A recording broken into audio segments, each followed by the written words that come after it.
Islamic scholar Mufti Muhammad Yusuf ظهر Tabi الفساد في البر Hafizahullah والبحر Ta'ala بما Fazil كسبت Madina أيدي University الناس ليذيقهم بعض الذي عملوا لعلهم يرجعون. محترم سامعین اور سامعات، اللہ تبارک و تعالی نے انسان ایسی مخلوق پیدا کی ہے کہ جس کو با اختیار بنایا ہے. انسان اور جن یہ دو مخلوقات ہیں جس کو با اختیار بنایا، اور جن انسان کے پیچھے ہیں، تابع ہیں، اصل انسان ہی ہے. انا عرضنا الامانة على السماوات والارض والجبال فابين ان يحملنها واشفقن منها وحملها الانسان. انسان نے یہ ذمہ داری اٹھائی کہ یا اللہ آپ ہمیں با اختیار بنا بھی دیں تو بھی ہم آپ کی اطاعت کریں گے. باقی ساری کائنات انہوں نے یہ اختیار نہیں لیا. اللہ نے آسمانوں پر یہ اختیار پیش کیا، آسمانوں چاہو اپنی مرضی کرو اور چاہو تو میں تمہیں کوئی اختیار نہ دوں. انہوں نے کہا جناب ہمیں اختیار نہیں چاہیے، ہم نہیں اٹھا سکتے، ہم اس کو استعمال کر کے نافرمان ہو جائیں گے. زمین کو کہا، پہاڑوں کو کہا آپ چاہو میں کہتا ہوں ٹکے رہو تو آپ میری بات مانو، اور چاہو تو تمہیں اختیار ہے آپ میری بات نہ مانو. انہوں نے بھی کہا جناب ہم آپ کے حکم پر چلیں گے، ہم اختیار نہیں چاہتے. انسان نے اختیار لیا ہے. اب یہ اختیار استعمال کرتے ہوئے اللہ تعالیٰ کی نافرمانیاں کرتا ہے. یہ اگر فرما برداری کرے، بات مانے، تو پھر اس کا مرتبہ ساری مخلوقات سے اعلیٰ ہو جاتا ہے. کیونکہ اختیار نہ ہونے پر بات ماننا اور اختیار ہونے پر بات ماننا، اس میں فرق ہوتا ہے.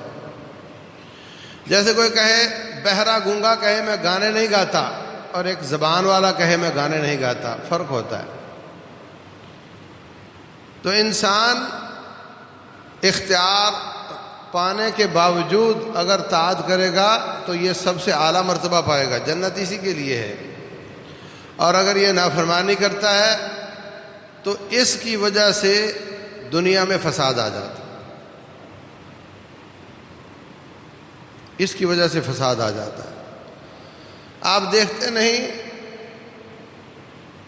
کہ اس کی نافرمانی کی وجہ سے بارش رک جائے تو درندے چرندے پرندے وہ مر جاتے ہیں.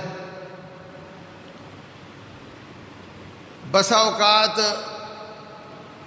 کلاس ہو رہی ہے، 2 بچے 3 بچے 10 بچے شور کر رہے ہیں، باقی نہیں کر رہے، اور استاد آ کر کے سب کو سزا دے دیتا ہے.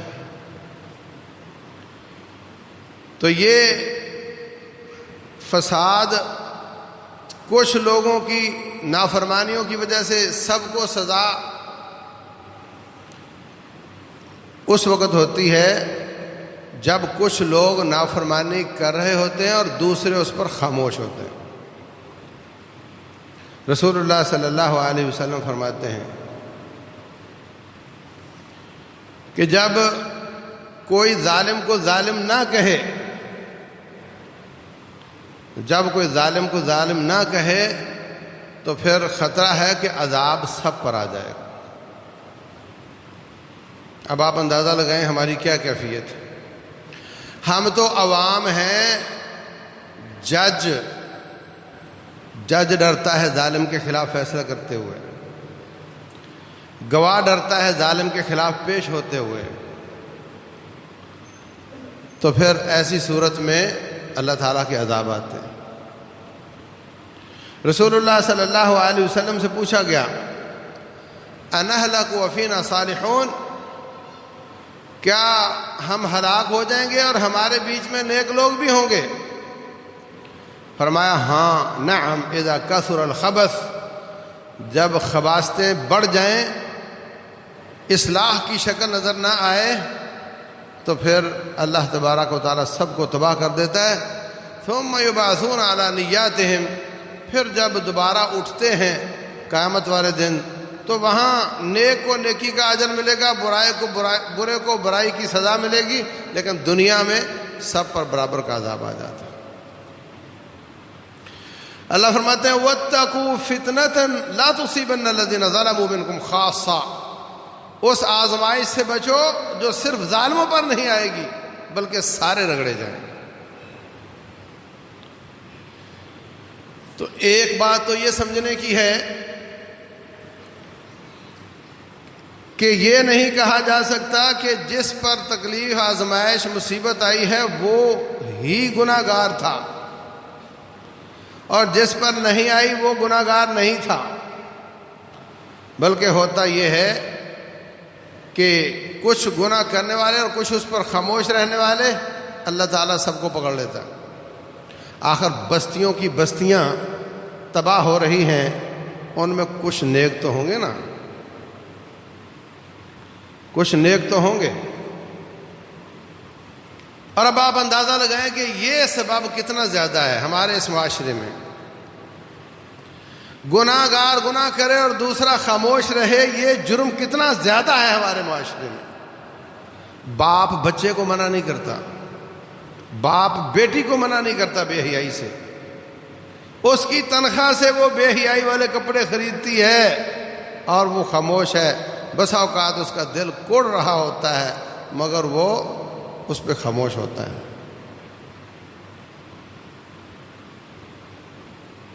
تو اللہ تبارک و تعالی ایسے جرم پر سب کو سزا دے دیتا ہے۔ رسول اللہ صلی اللہ علیہ وسلم فرماتے ہیں لَتَأْمُرُنَّ بِالْمَعْرُوفِ، نیکی کا ضرور حکم دو، وَلَتَنْهَوُنَّ عَنِ الْمُنْكَرِ، برائی سے ضرور منع کرو۔ اگر ایسا نہیں کرو گے أَوْلَا يُوشِكَنَّ اللَّهُ أَن يَبْعَثَ عَلَيْكُمْ عِقَابًا مِّنْهُ، پھر اللہ تعالیٰ کا سب پر عذاب آ جائے گا۔ ثُمَّ تَدْعُونَهُ فَلَا يُسْتَجَابَ لَكُمْ، پھر لمبے لمبے ہاتھ کر کے دعائیں کرو گے، اللہ تمہاری ایک نہیں سنے گا۔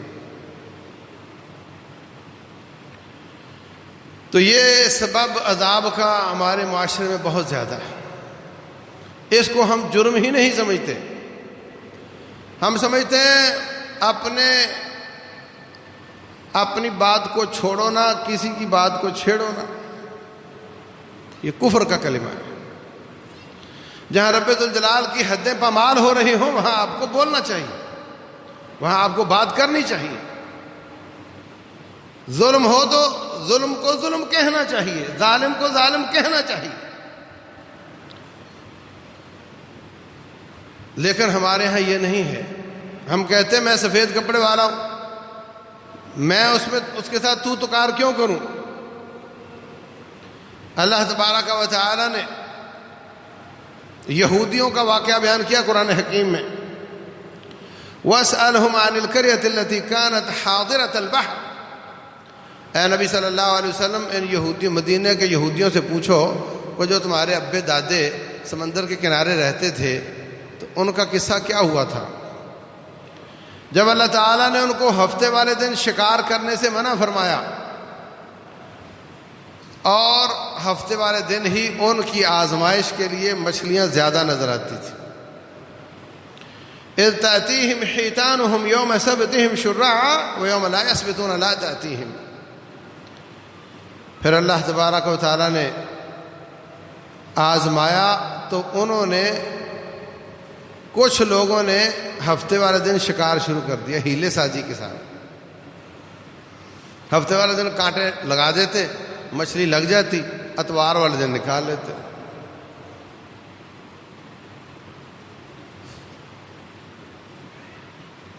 لوگوں نے ان کو سمجھانے کی کوشش کی کہ اللہ تبارک و تعالیٰ کو داؤ لگا رہے ہو، تو کہنے لگے یہ لو، ہم تو اتوار والے دن نکال رہے ہیں، ہم تو ہفتے والے دن نہیں نکال رہے۔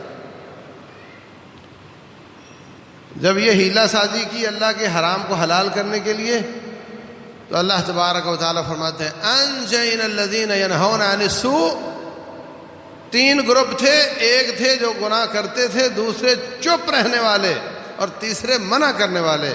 ہم نے صرف ان لوگوں کو عذاب سے بچایا جو منع کرنے والے تھے۔ وَأَخَذْنَا الَّذِينَ ظَلَمُوا بِعَذَابٍ بَئِيسٍ بِمَا كَانُوا يَفْسُقُونَ، اور باقی سب کو ہم نے بندر اور خنزیر بنا دیا۔ فَلَمَّا عَتَوْا عَمَّا نُهُوا عَنْهُ قُلْنَا لَهُمْ كُونُوا قِرَدَةً خَاسِئِينَ، ہم نے ان کو بندر بنا دیا۔ یہ جرم ہمارے معاشرے میں بہت زیادہ ہے۔ پھر عمومی طور پر بغاوتیں بہت زیادہ، جتنے جرم سابقہ قوموں نے کیے تھے وہ ایک ایک کر کے ہمارے معاشرے میں موجود ہیں۔ بدکاروں پر اللہ تعالیٰ نے پتھروں کا عذاب نازل کیا تھا، ہم جنس پرستوں پر اللہ تعالیٰ نے پتھروں کا عذاب نازل کیا تھا۔ کیا یہ جرم ہمارے معاشرے میں نہیں ہے؟ کیا یہ اس جرم کا اعلان نہیں ہو رہا؟ لوگ اس کی دعوت عام نہیں کر رہے؟ بدکاری فلمانے کے بعد اس کو نشر کر دیا جاتا ہے، تو وہ ایسے ہی جیسے کوئی چوراہے میں لگاؤ۔ اور یہ وہ جرم ہے جو لوط علیہ السلام کی قوم نے کیا تھا۔ اللہ تعالیٰ نے فرشتوں کو بھیجا، ان کی زمین کا ٹکڑا کاٹ کر آسمان کے قریب لے گئے، وہاں حتیٰ کہ آسمان کے لوگوں نے، آسمان کے فرشتوں نے ان کے کتوں کے بھونکنے کی آوازیں بھی سنی، وہاں سے الٹا کر کے پھینک دیا۔ فجعلنا عالیہا سافلہا وامطرنا علیہم حجارہ، ہم نے ان کے نچلے حصے کو اوپر کر دیا اور ان پر پتھروں کی بارش کر دی۔ اگر شعیب علیہ السلام کی قوم ماپ تول میں کمی کرتی تھی تو ہمارے معاشرے میں بھی یہ بیماری عام ہے۔ ایک آدمی تجارت کرتا ہے، کسی کی دکان ہے، کسی کے پرچون کی دکان ہے، کسی کی کپڑے کی دکان ہے، ماپ تول میں کمی کرتا ہے، کوئی دودھ بیچتا ہے، ماپ تول کی کمی کرتا ہے۔ میں کہتا ہوں جس کی کوئی دکان نہیں ہے وہ بھی کرتا ہے۔ تنخواہ پوری لیں اور لیٹ دفتر جائیں اور جلدی نکل آئیں، یہ کیا ہے؟ دینا کم لینا زیادہ، خدمات کم دینا، سروسز تھوڑی فراہم کرنا، دینے کے باٹ اور لینے کے اور۔ کوئی ٹیچر ہو، کوئی آفیسر ہو، اب آپ تول لو کہاں تک پہنچو گے، کوئی پرائیویٹ ہو، کوئی سرکاری ہو، بیماری عام ہے، بہت عام ہے۔ تو ایسی قوم پر اللہ تعالیٰ نے چیخ کا عذاب نازل کیا، تباہ و برباد کر دیا ان کو۔ ان پر بادل آئے بہت گہرے رنگ کے، جیسے چھتری ہوتی ہے، وہ سارے اس کے نیچے چلے گئے کہ یہاں بارش ہوگی، وہاں سے رب کا عذاب نازل ہوا، ان کو تباہ و برباد کر دیا۔ اور یہ بیماری ہمارے ہاں عام ہے۔ صالح علیہ السلام کی قوم نے اپنے نبی کو جھٹلایا، جو اونٹنی انہوں نے مانگی تھی ان کو ملی، پھر اس کو ذبح کر دیا، کاٹ دیا۔ اللہ کے شعائر کی بے حرمتی ہمارے معاشرے میں عام ہے۔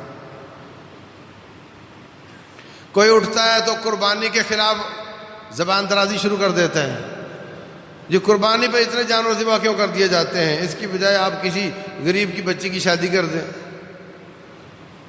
کوئی اٹھتا ہے تو حج پر ایسی باتیں کرنا شروع کر دیتا ہے، اللہ تعالیٰ کے دین کے پلر اور ستون ان پر باتیں شروع کر دیتے ہیں۔ تو اللہ تعالیٰ کی حدوں اور اللہ تعالیٰ کے دین کے ستونوں اور اللہ کے شعائر کا مذاق یہ ہمارے معاشرے میں ہے۔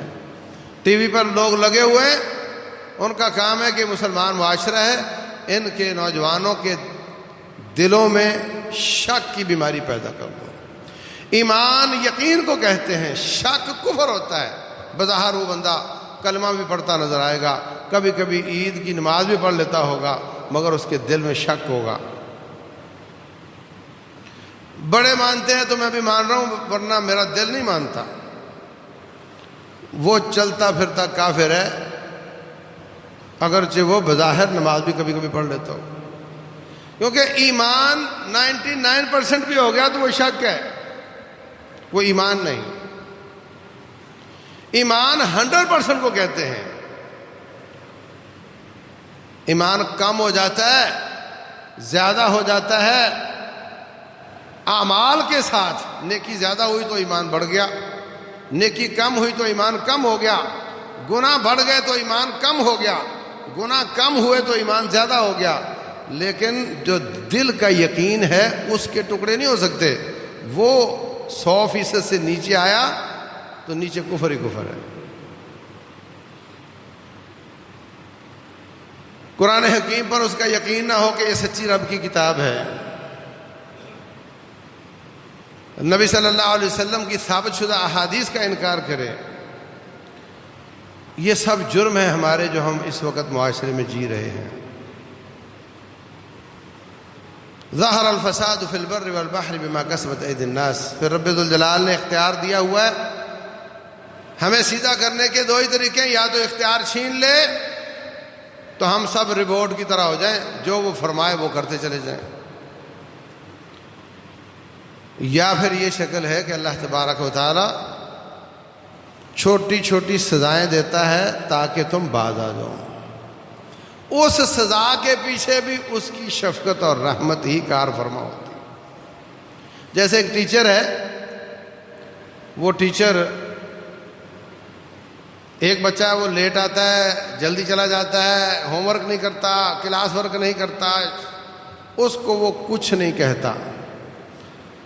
دوسرا بچہ وہ ہمیشہ پنکچوئل ہے، ہر وقت پر آتا، سارے کام کرتا، بات کو مانتا ہے. آج اس نے سستی کی ہے، آج سبق یاد کر کے نہیں آیا، استاد اس کی پٹائی کر دیتے ہیں. اب آپ بتائیں استاد کی خیر خواہی کس کے ساتھ؟ جس کو کبھی نہیں پوچھتا، کبھی اس کو سزا نہیں دیتا جبکہ وہ بہت جرم کرتا ہے، یا اس کے ساتھ جو ہمیشہ طاعت کرتا ہے اور آج اس نے نافرمانی کی ہے. یہ پتہ چلے گا اس کی خیر خواہی کا جس دن نتیجہ نکلے گا. جس کو ہمیشہ اگنور کرتا رہا وہ فیل ہو چکا ہوگا، اور جس پر ہمیشہ وہ سختی کرتا رہا وہ پاس ہو چکا ہوگا. اگر ایک استاد کی اپنے شاگردوں کے ساتھ خیر خواہی کا مطلب، سختی کرنے کا مطلب خیر خواہی ہے، تو رب ذوالجلال اپنی مخلوق کے ساتھ بسا اوقات کسی لیول کی سختی کرتا ہے تاکہ یہ باز آئے. اللہ فرماتے ہیں ہم ان کو ڈراتے ہیں، باز آ جاؤ. وَيُحَذِّرُكُمُ اللَّهُ نَفْسَهُ. اللہ تمہیں اپنے آپ سے ڈراتا ہے، ڈر جاؤ. وَنُخَوِّفُهُمْ فَمَا يَزِيدُهُمْ إِلَّا طُغْيَانًا كَبِيرًا. ہم ان کو ڈراتے ہیں مگر یہ سرکشی میں اور زیادہ ہو جاتے ہیں. ہم ڈراتے کیوں ہیں؟ وَلَنُذِيقَنَّهُم مِّنَ الْعَذَابِ الْأَدْنَىٰ دُونَ الْعَذَابِ الْأَكْبَرِ لَعَلَّهُمْ يَرْجِعُونَ. ہم ان کو بڑے عذاب سے پہلے چھوٹا عذاب دیتے ہیں تاکہ یہ واپس آ جائیں.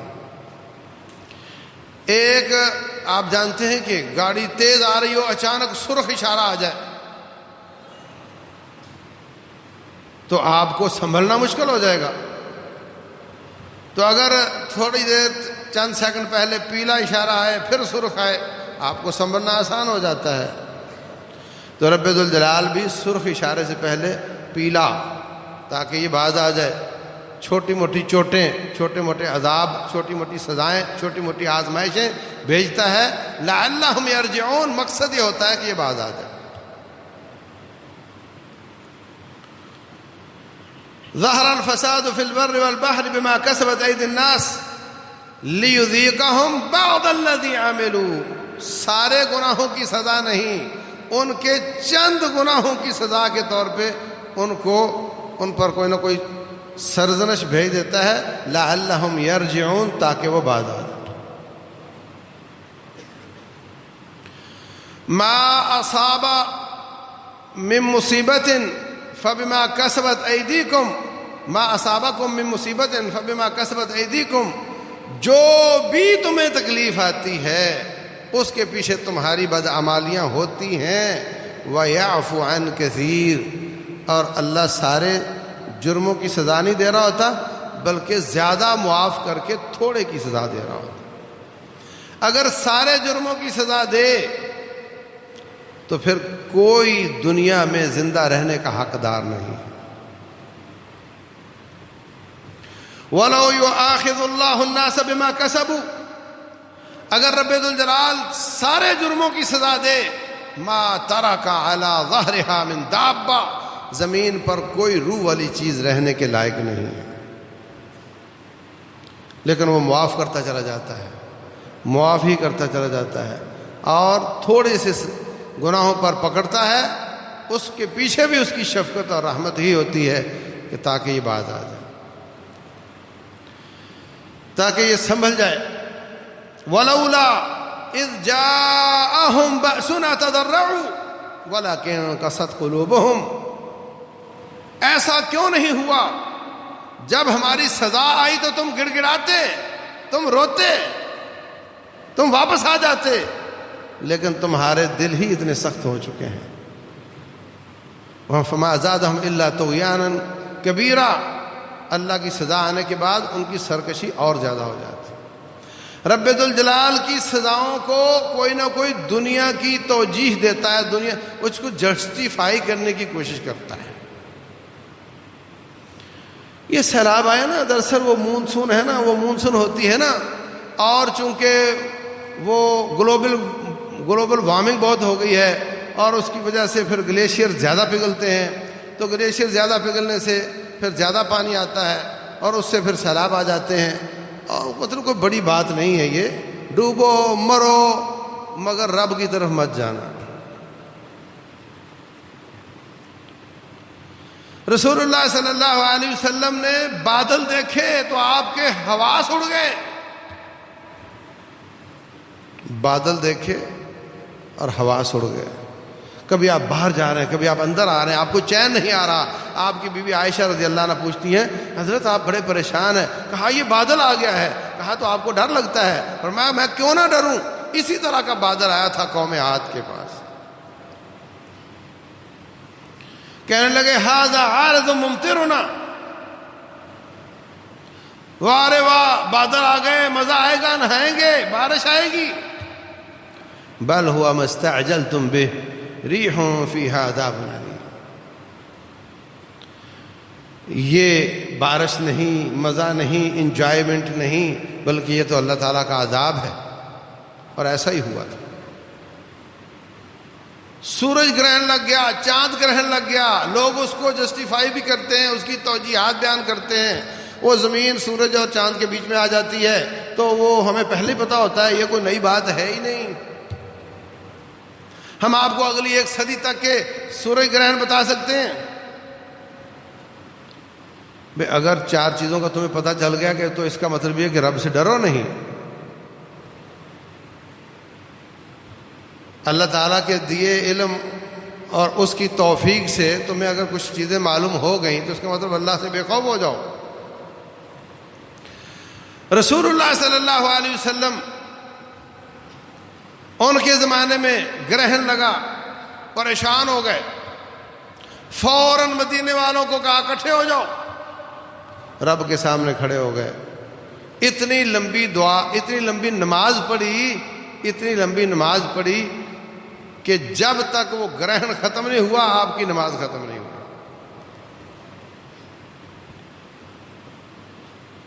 فرمایا ان الشمس والقمر، سورج اور چاند یہ اللہ تعالیٰ کی نشانیوں میں سے نشانیاں ہیں۔ لا تنخسفان لموت احد ولا لحیاتہ، کسی کے مرنے جینے سے اس کا کوئی تعلق نہیں ہوتا۔ جب ایسا ہو تو اللہ تعالیٰ کے سامنے جھکا کرو۔ یہ اللہ تعالیٰ کی قدرت کے نظارے ہیں کہ وہ رب آج بھی پوری کائنات پر مکمل دسترس رکھتا ہے، آج بھی مکمل کنٹرول اس کے ہاتھ میں ہے، آج بھی جو چاہے کر سکتا ہے۔ بڑے بڑے سورج کو بے نور کر سکتا ہے، چاند کو بے نور کر سکتا ہے، پہاڑوں کو ہلا سکتا ہے، آج بھی پانی کے قطرے بادل بھی اس کے ہاتھ میں۔ یہ جو دنیا میں پانی تباہی مچا رہا ہے اس کو ہوائیں اٹھا کر پھرتی ہیں، بادلوں میں کوئی ٹینکر نہیں ہوتا، آپ ہوا میں پانی ڈالو گے نیچے گر جائے گا، وہ ڈالتا ہے وہ سنبھال لیتی ہیں اتنا زیادہ پانی کہ صوبوں کے صوبے بہا کر کے لے جائے، اور اللہ تعالیٰ ان کو ہوا میں روک لیتا ہے۔ یہ اللہ تعالیٰ کی قدرت کے نظارے ہیں، اور ان کو ٹریول کروا دیتا ہے۔ فَيُصِيبُ بِهِ مَن يَشَاءُ وَيَصْرِفُهُ عَن مَن يَشَاءُ يَكَادُ سَنَا بَرْقِهِ يَخْطَفُ بِالْأَبْصَارِ۔ اللہ تعالیٰ اجازت دیتا ہے ادھر برسنا ہے ادھر نہیں برسنا ہے۔ سندھ اسمبلی کے سپیکر درانی صاحب کہتے ہیں لوگوں کو کہ یہ تمہارے گناہوں کا نتیجہ ہے، تم ٹھیک ہو جاؤ تو کوئی سیلاب نہیں آئیں گے۔ بس سیگا بدل لیتا کہ یہ ہمارے گناہوں کا نتیجہ ہے، اس میں عوام بھی ہیں، اس میں ہم بھی ہیں، سارے شامل ہیں۔ لیکن یہ تصور قطعاً نہ کرنا کہ جس پر سزا آئی ہے وہ زیادہ مجرم تھا اور جس پر نہیں آئی وہ مجرم نہیں ہے، ایسا بالکل نہیں ہے۔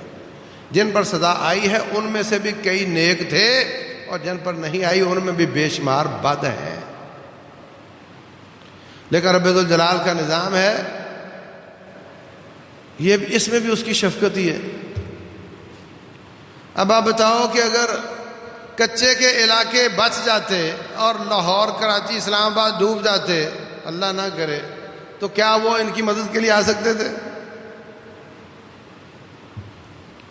اللہ تبارک و تعالیٰ کی اس میں بھی شفقت ہی ہے کہ وہ آزمائشیں ایسے علاقوں میں آتی ہیں اور جو دوسرے ہیں وہ ان کا تعاون کرنے کے قابل ہوتے ہیں، وہ تعاون کر کے اللہ کو خوش کر لیتے ہیں، اور وہ آزمائش برداشت کر کے صبر کر کے اللہ کو خوش کر لیتے ہیں۔ ایک شخص نابینا ہے، ایک شخص لنگڑا ہے، ایک شخص بہرا گونگا ہے، اللہ تعالیٰ نے اس سے یہ صلاحیت اس کو محروم کر کے آزما لیا، اور تو اس کو دیکھ کے اللہ تعالیٰ کا شکر ادا کر اور ایسے لوگوں کا تعاون کر، تو بھی پاس ہو جائے گا، وہ بھی پاس ہو جائے گا۔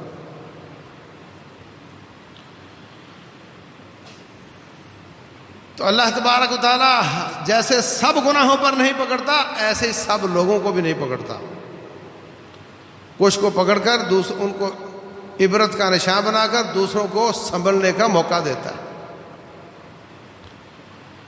زکوٰۃ ادا نہ کرنا بہت بڑا سبب ہے اللہ تعالیٰ کے عذاب کو بلانے کا، اور بڑے بڑے باغات ہیں کیلے کے، دوسری چیزوں کے، آم کے، 6 کروڑ روپے کی فصل نکلتی ہے 6 مہینے بعد بعض لوگوں کی۔ ایک بھائی ایک کے پاس گیا چندہ لینے، تو پہلے تو وہ ٹالتا رہا، اس کی فصل 6 کروڑ روپے کی آئی تھی، آج سے کئی سال پہلے۔ اس زمانے کا کروڑ بھی بڑا ہوتا تھا۔ پہلے تو ٹالتا رہا، جب زیادہ ہی کہا تو 500 روپیہ نکال کر دیا اس نے۔ اپنی زکوٰۃ ختم کر جاتے ہیں تو پھر رب ذوالجلال وہ سارے مال کو تلف کر دیتا ہے۔ اور اگر اپنی زکوٰۃ کے علاوہ بھی لوگوں کا تعاون کرتا ہو تو پھر رب ذوالجلال اس فصل کی، اس باغ کی حفاظت کرتا ہے۔ جیسے وہ واقعہ آپ نے سنا ہوگا، یہی بادل جو تباہی کا سبب بن رہے ہیں نا، بخاری شریف کی حدیث ہے، ایک آدمی نے جنگل میں آواز سنی، جاؤ فلاں بن فلاں کے باغ کو جا کر پانی پلاؤ۔ تو دیکھا ادھر ادھر کوئی ہے نہیں، کس کو کہا جا رہا ہے؟ پھر بادل ایک چوٹی پہ برسا، سارا پانی ایک کھال میں، وہ بندہ کھال کے ساتھ ساتھ گیا، آگے ایک آدمی باغ کی کیاریاں سیدھی کر رہا تھا، کہا بھائی تیرا نام کیا ہے؟ نام وہی تھا جو آسمان سے بلایا گیا تھا۔ رب ذوالجلال کہہ رہا ہے، اس کا حکم فرشتہ سنا رہا ہے کہ جاؤ میرے فلاں باغ کو، فلاں کے باغ کو پانی پلا کر آؤ۔ یہ ساری کائنات اللہ مسخر کر دیتا ہے جب تو رب کے سامنے مسخر ہو جاتا ہے۔ اللہ کہا تیرا کام کیا ہے؟ کہتا ہے کہ میں نے اللہ تعالیٰ کو 50% کا حصے دار بنایا ہوا ہے، خرچے ورچے نکال کر آدھا میں گھر لے جاتا ہوں، آدھا اللہ تعالیٰ کو دے دیتا ہوں. ہم 2.5% نہیں دیتے، وہ 50% دیتا ہے، اور اللہ تعالیٰ اس کے باغ کی حفاظت خود کرتا ہے. اور جو 2.5% بھی نہیں دیتے، پھر سیلاب آتا ہے اور سب کچھ تباہ و برباد کر کے چلا جاتا ہے. اس لیے عزیز بھائیوں، 2 واجب ہیں. ایک یہ کہ ہم ان لوگوں کا بڑھ چڑھ کر تعاون کریں جو لوگ سب کچھ گما دیے، جن کے پاس کچھ باقی نہیں رہا ہے، سب کچھ پانی بہا کر لے گیا اور وہ اکیلے تنہا تن پہ کپڑے لے کر سائڈ پر آ گئے. ہم اگر 5% بھی دے دیں، ان کا 100% چلا گیا، ہم 95% رکھ لیں، 5% دے دیں تو ان کے لیے کافی ہو جائے گا. وہ صبر کریں، اللہ ان پہ خوش ہو جائے گا، اور ہم خدمت کر کے شکر کریں، اللہ تعالیٰ ہم پہ بھی خوش ہو جائے گا. اور دوسرا کام یہ کرنے کا ہے کہ سب مل کر اللہ تعالیٰ سے معافی مانگیں. کوئی شخص اپنے آپ کو یہ نہ سمجھے میں گناہ گار نہیں ہوں، سب گناہ گار ہیں. سب معافی مانگیں. ما کان اللہ لیعذبہم وانت فیہم وما کان اللہ معذبہم وہم یستغفرون. اے میرے پیارے حبیب صلی اللہ علیہ وسلم، جب تک آپ اپنی قوم میں موجود ہیں اللہ تعالیٰ ان پر کوئی عذاب نازل نہیں کرے گا، اور آپ کے بعد جو جو قوم معافیاں مانگتی رہے گی اللہ تعالیٰ ان پر بھی عذاب نازل نہیں کرے گا. جب اجتماعی تباہی ہے تو اجتماعی توبہ کی جائے، سب مل کر توبہ کریں رب ذوالجلال کے دربار میں. آپ کی آنکھوں کے 2 آنسو بڑے بڑے سیلابوں کو روک دیں گے انشاءاللہ. جن پہ تکلیف آئی ہے وہ بھی روئیں، گڑ گڑائیں، اور جن پر نہیں آئی وہ بھی روئیں. وہ بھی اتنے ہی بڑے مجرم ہیں، وہ کوئی کم نہیں ہیں. وہ بھی روئیں، گڑ گڑائیں، اللہ تعالیٰ کو خوش کریں، تو اللہ کے آزمائش بھیجنے کا مقصد پورا ہو جاتا ہے. وَلَوْلَا إِذْ جَاءَهُمْ بَأْسُنَا تَضَرَّعُوا. جب ہم نے ان کو تکلیف دی تھی تو یہ گڑ گڑائے کیوں نہیں، روئے کیوں نہیں؟ یہ اللہ تعالیٰ کا مقصد ہے کہ ہم گڑ گڑائیں اور روئیں. وہ پورا ہو جائے گا تو رب ذوالجلال معاف کر دے گا، اور وہ مقصد بھی ہماری خیر کے لیے ہے. ہمیں ہی اللہ سیدھا کرنا چاہتا ہے تاکہ یہ بڑے عذاب سے بچ جائیں. سرخ اشارے سے پہلے اللہ پیلا جلاتا ہے تاکہ تم سنبھل جاؤ. تو ہمیں رب ذوالجلال توبہ طائب ہونے کی بھی توفیق دے، اور ایسے لوگوں کا تعاون کرنے کی بھی توفیق دے. رب ذوالجلال والاکرام آزمائشوں سے محفوظ رکھے، اور اگر آئیں تو پھر ان آزمائشوں کے مقاصد پورے کرنے، ان پہ صبر و استقامت دکھانے، اللہ تعالیٰ کا شکوہ نہ کرے بلکہ اس کا شکر ادا کرے، اس کی توفیق دے. واللہ اعلم، وصلی اللہ وسلم وبارک علی نبینا.